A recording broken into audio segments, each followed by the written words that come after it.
देखो बच्चों, आज का जो हमारा टॉपिक है वो है चुंबकीय क्षेत्र में किसी विद्युत धारावाही चालक तार पर लगने वाला बल। अच्छा, इस टॉपिक में है क्या, पहले ये हम समझते हैं। जैसे चुंबकीय क्षेत्र कैसे उत्पन्न होता है, तो चुंबक के कारण ही तो चुंबकीय क्षेत्र उत्पन्न होता है। अगर हमारे पास दो बड़े बड़े से चुंबक हो, ठीक, एक ये चुंबक मान लेते हैं, एक ये, अब एक ये चुंबक है और एक ये चुंबक है। इन दोनों चुंबकों को जैसे जैसे हम पास लाएंगे तो इनके बीच में जो खाली जगह आप देख रहे हो ना, इस बीच में खाली जगह जो दिख रही है, एक चुंबकीय क्षेत्र उत्पन्न होगा कि नहीं, होगा कि नहीं। और जितना ज़्यादा पास लाएंगे चुंबकीय क्षेत्र उतना ज़्यादा ताकतवर होगा। लेकिन अब हमें करना क्या बच्चों, अगर दो चुंबक हम पास पास ला रहे हैं तो उनके बीच में जो चुंबकीय क्षेत्र है, उस चुंबकीय क्षेत्र में तुम क्या करो, एक ऐसा तार रख दो जिसमें विद्युत धारा बह रही हो। बात समझ रहे हो। तो वो जो तार है तुम्हारा, उसमें एक बल लगेगा। क्या लगेगा? बल। या तो तार पे बल लगेगा, या तो ऊपर जाएगा तार, या तो नीचे रह जाएगा। बात समझना। देखो हम यहाँ पे, आप ये देखो एक चित्र बनाए हैं, ये एक चुंबक यन है और एक ही चुंबक उसका यह सिरा है। ये वाला एक चुंबक है, इसका ये यन सिरा है और इसका यह सिरा है, ठीक। अब देखो एक ये तार है जो पहले से था, ये पहले से मौजूद था। अब इस तार में विद्युत धारा बह रही थी। क्या बह रही थी बच्चों? विद्युत धारा इसमें बह रही थी। इसको कनेक्ट कर देते हैं यहाँ पे ऐसे बैटरी से, ठीक। अब विद्युत धारा इस तार में पहले से ही बह रही थी।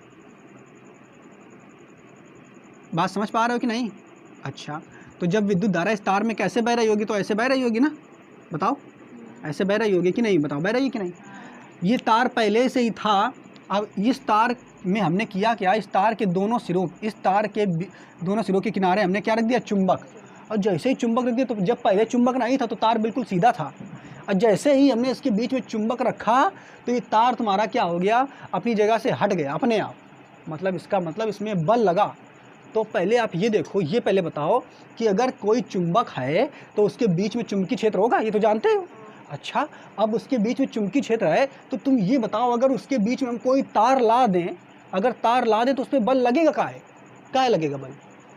बल इसलिए लगेगा क्योंकि आप जानते हो, दो चुंबक अगर पास पास लाते हो तो ये चुंबक तो इनके बीच बल नहीं लगता। क्या लगता है? अगर इसको तुम रख दो, अब इसको लाते चले जाओ तो ये घसता दूर भागता चला जाएगा, होगा कि नहीं। या तो आकर्षित होगा या तो प्रतिकर्षित। बात समझ पा रहे कि नहीं। दो चुंबकों के बीच बल लगता है कि नहीं? दो चुंबकों के बीच बल लगता है, या तो आकर्षण का लगेगा या तो प्रतिकर्षण का लगेगा। अरे भाई, दो चुंबक लाते हो, या तो एक दूसरे को एकदम घसीट लेंगे या तो दूर भगाएंगे। तो जब दो चुंबकों के बीच बल लगता है, ये तो हम जानते हैं। तो एक चीज़ बताओ बच्चों, ऐसा जो तार होगा, ऐसा तार होगा जिसमें विद्युत धारा बह रही है, तो उसके चारों तरफ चुंबकीय क्षेत्र उत्पन्न होता है कि नहीं? होता है कि नहीं? उत्पन्न हो जाता है। तो इसका मतलब ये हुआ, जो तुम्हारा तार है ये भी तो एक चुंबक की तरह व्यवहार कर रहा है। और चुंबक के समीप जो तुम चुंबक लाओगे तो इसमें भी या तो आकर्षण होगा या तो प्रतिकर्षण होगा। क्लियर, समझ पे आया कि नहीं। तो इस पर बल क्यों लगेगा? क्योंकि ये तुम्हारा तार जो है ये खुद एक चुंबक की तरह व्यवहार कर रहा है। हमने आपको विद्युत धारा का चुंबकीय प्रभाव में यही तो पढ़ाया है कि जब किसी तार में विद्युत धारा बहती है तो उसके चारों तरफ एक चुंबकीय क्षेत्र उत्पन्न हो जाता है। और चुंबकीय क्षेत्र किसके चारों तरफ उत्पन्न होता है? जो चुंबक होता है। तो इसका मतलब ये तार तुम्हारा चुंबक की तरह व्यवहार कर रहा है कि नहीं। अब इस तार के पास जब तुम दूसरा चुंबक लाओगे तो ये चुंबक इसको या तो प्रतिकर्षित करेगा या तो आकर्षित करेगा। तो आप तो यहाँ तक श्योर हो गया कि किसी विद्युत धारावाही तार के पास अगर आप चुंबक लाओगे तो वो तार पे या तो आकर्षण का बल लगेगा या तो प्रतिकर्षण का बल लगेगा। बल पक्का लगेगा। क्यों लगेगा? क्योंकि वो तार जो है वो भी चुंबक की तरह व्यवहार कर रहा है। इतनी बात समझ पा रहे हो? इसको एक उदाहरण से और हम समझा देते हैं। इधर देखो, मान लेते हैं ये तार है,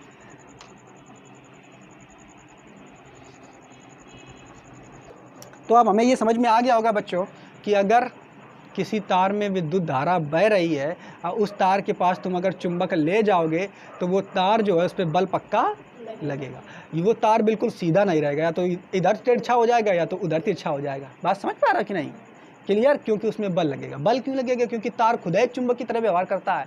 अच्छा, तो तार क्यों चुंबक की तरह व्यवहार करता है? वो इसलिए क्योंकि जब किसी तार में विद्युत धारा बहती है तो उसके चारों तरफ चुंबकीय क्षेत्र उत्पन्न हो जाता है। और चुंबकीय क्षेत्र किसके चारों तरफ रहता है? तो चुंबक के चारों तरफ रहता है। यानी तार अब चुंबक की तरह व्यवहार करेगा। और दो चुंबकों को अगर पास पास लाओगे तो उन पर बल पक्का लगता है, चाहे आकर्षण का लगे चाहे प्रतिकर्षण। तो बस इतना तो जान गए अब कि किसी चुंबकीय क्षेत्र में किसी विद्युत धारावाही चालक पर बल लगेगा कि नहीं। अच्छा, अभी यहाँ पे देखो हमने चित्र बनाया बच्चों।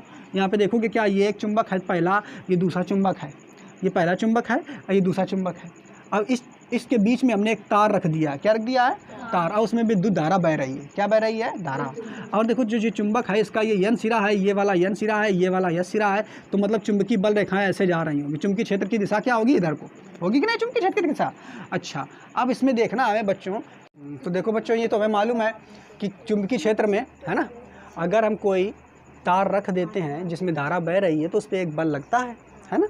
अब बल क्यों लगता है ये तो हमने आपको बताया, वो बल इसलिए लगता है क्योंकि जब किसी तार से धारा बहती है तो उस तार के चारों तरफ एक चुंबकीय क्षेत्र उत्पन्न हो जाता है, और जब चुंबकीय क्षेत्र उत्पन्न होगा तो दूसरा चुंबक लाओगे तो उनके बीच बल लगेगा कि ना।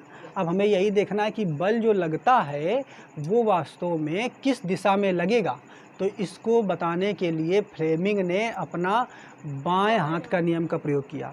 तो फ्लेमिंग का बाएं हाथ का नियम क्या है बच्चों, तो वो होता है, देखो बच्चों, ये वाली जो दिशा होती है, ये वाली बल की दिशा होती है, अंगूठा प्रदर्शित करता है बल को, ये सामने वाली जो आपकी उंगली दिख रही है ये प्रदर्शित करती है चुंबकीय क्षेत्र को, और ये वाली दिशा प्रदर्शित करती है धारा को। तो बल को प्रदर्शित करते हैं बच्चों F से, इसको चुंबकीय क्षेत्र को हम बोलते हैं B और धारा को हम बोलते हैं I। तो आप ये शब्द याद रखोगे FBI, यानी ये हो गया F, ये हो गया B, ये हो गया I, FBI, ठीक, क्लियर। अब हम देख लेंगे ये तार जो हमने बनाया है, इसमें देख कर आ रहे हो बच्चों, धारा नीचे की ओर बह रही है और चुंबकीय क्षेत्र की दिशा ये है। तो धारा नीचे की ओर बह रही है तो मतलब इसको नीचे ले जाएं, तो देखो हम इसको नीचे ले गए ना, ये नीचे ले गए ना, और चुंबकीय क्षेत्र को ये प्रदर्शित करता है, तो चुंबकीय क्षेत्र ध्रुवी को तो है, तो बल पक्का ऊपर की ओर लगेगा, ऐसे लगेगा कि नहीं, यानी जो तुम्हारा तार है ये ऊपर की ओर उठ जाएगा। अब वही अगर धारा की दिशा बदल दें, ये ऊपर की ओर कर दें ऐसे, तो बल जो है नीचे की ओर लगेगा कि नहीं, लगेगा कि नहीं, नीचे की ओर, क्लियर। अच्छा, इस चित्र में देखो, अगर इसमें देखोगे बच्चों तो इसमें देखो कहाँ है, ये इसमें तुम्हारा धारा ये बह रही है, चुंबकीय क्षेत्र ऊपर की ओर है, तो बल कैसे लगेगा, तो धारा जिधर बह रही, देखो जिधर धारा बह रही तो इसको धारा की तरफ कर देंगे ना, धारा की तरफ, ये वाली दिशा धारा की प्रदर्शित कर रही है, ये चुंबकीय क्षेत्र को प्रदर्शित कर रहा है, तो ये चुंबकीय क्षेत्र को प्रदर्शित कर रहा है, और ये ऊपर बल इस पर ऊपर की ओर लगेगा, तो इसमें भी ऊपर की ओर और इसमें भी ऊपर की ओर। तो हम बड़ी आसानी से फ्लेमिंग के बाएं हाथ के नियम से के द्वारा जो किसी तार पे बल लगेगा वो हम निकाल सकते हैं, क्लियर, समझ पाए कि नहीं। अच्छा, एक बात और बच्चों आपको बताएं कि जैसे अगर इस तार में हम धारा का जो मान बह रहा है, धारा जितनी बह रही, मान लेते हैं I धारा है, और उसका अगर हम धारा का मान बढ़ाते जाएं, तो जितना ज़्यादा तुम धारा का मान बढ़ाते जाओगे बच्चों, उतना ज़्यादा बल का मान भी बढ़ता जाएगा, ठीक है।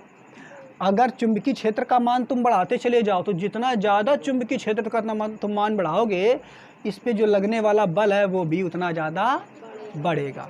और एक चीज़ और है, इस तार का मान तुम जितना ज़्यादा बढ़ाओगे, बात समझना बच्चों, जैसे मान लो चुंबक ही वो बड़ा है और तार की लंबाई तुम जितनी ज़्यादा बड़ी करते जाओ तब भी बल का मान उतना ज़्यादा बढ़ता चलेगा। तो मतलब धारा का मान जितना ज़्यादा बढ़ाओगे बल उतना बढ़ेगा, चुंबकीय क्षेत्र का मान जितना बढ़ाओगे बल उतना बढ़ेगा, तार की लंबाई जितनी ज़्यादा बढ़ाओगे बल उतना बढ़ेगा, क्लियर, ठीक है। तो इस टॉपिक में आपको यही समझना है, और ये हमने आपको बता भी दिया है कि जब किसी धारावाही चालक को बाह्य चुंबकीय क्षेत्र में रखा जाता है तो उस धारावाही चालक पर एक बल कार्य करने लगता है, ठीक है, समझ पा रहे हो कि नहीं। और वो जो बल कार्य करता है उसकी दिशा निकालने के लिए हम फ्लेमिंग के बाएं हाथ का नियम का उपयोग करते हैं, क्लियर, ठीक है, समझ।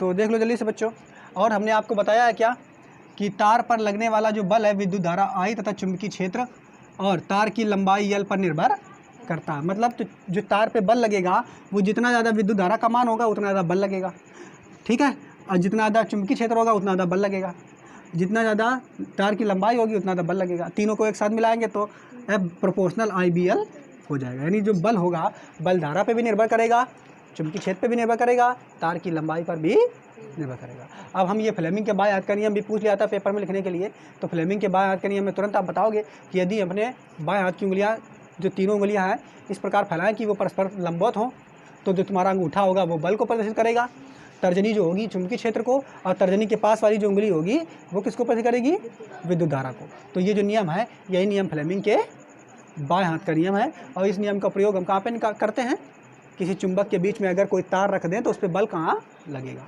इसमें प्रयोग करते हैं, ठीक है। तो यही बात इसमें लिखी हुई है, आप इसको देख सकते हैं, क्लियर।